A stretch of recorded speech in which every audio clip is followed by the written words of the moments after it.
Today, I'll dissect the conclusion of Loki's second season finale and clarify what actually transpired when we saw Loki seated on the throne. Oh my, that was such a fantastic episode.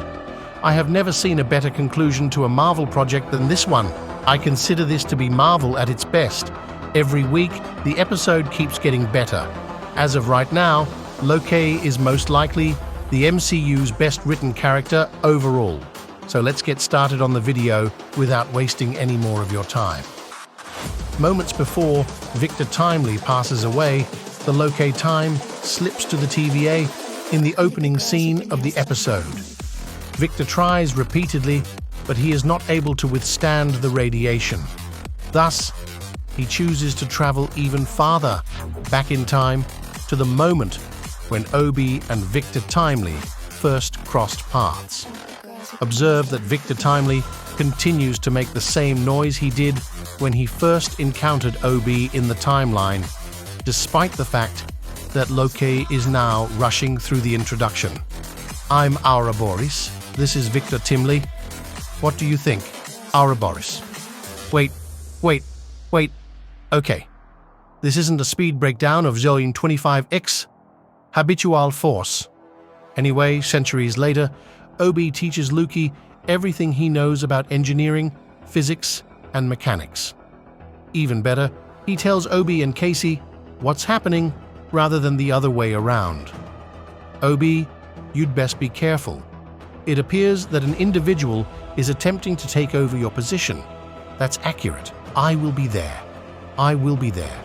Obi, be mindful of your back.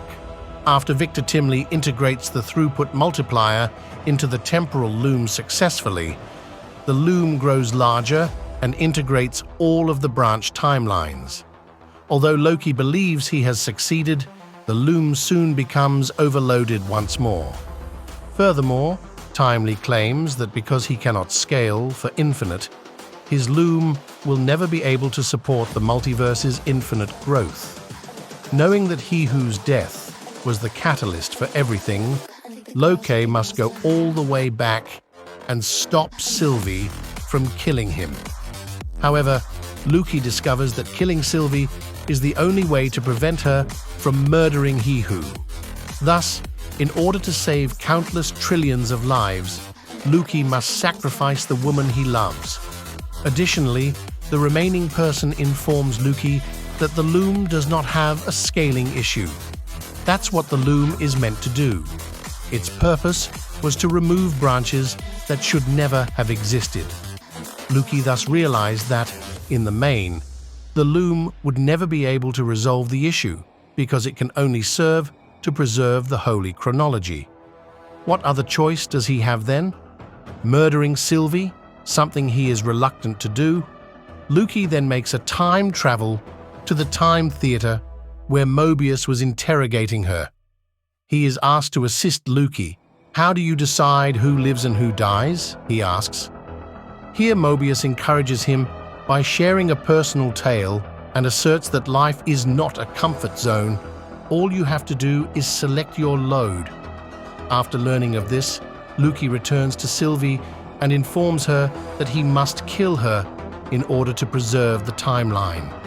Loki was prepared to kill Sylvie at this point and bear this burden for the rest of his life, but he is unable to bring himself to do it. Thus, he queries Sylvie what ought he to do, and Sylvie's answer is as follows: one nightmare is being replaced by another. I've experienced enough of them to know that destroying something is acceptable in certain situations.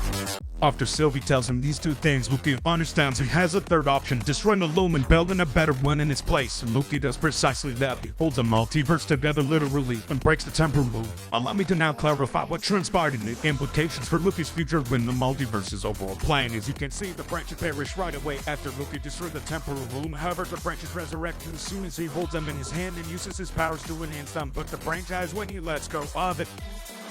Loki came to the realization that he would need to hold on to the branches at all times in order to generate them and guarantee the correct passage of time, because they would perish if he lets go of it. And when Loki opened the portal to the end of time, that's when he made the conscious decision to give up his life in order to keep the multiverse intact, even if it meant he would never see his friends again. Loki looked up as he was grabbing Tomlin after Tomlin and noticed the chair at the top of this angular piece. Loki was not only carrying these bundles of Tomlins, but he was also conjuring gold and transforming the stone into a throne.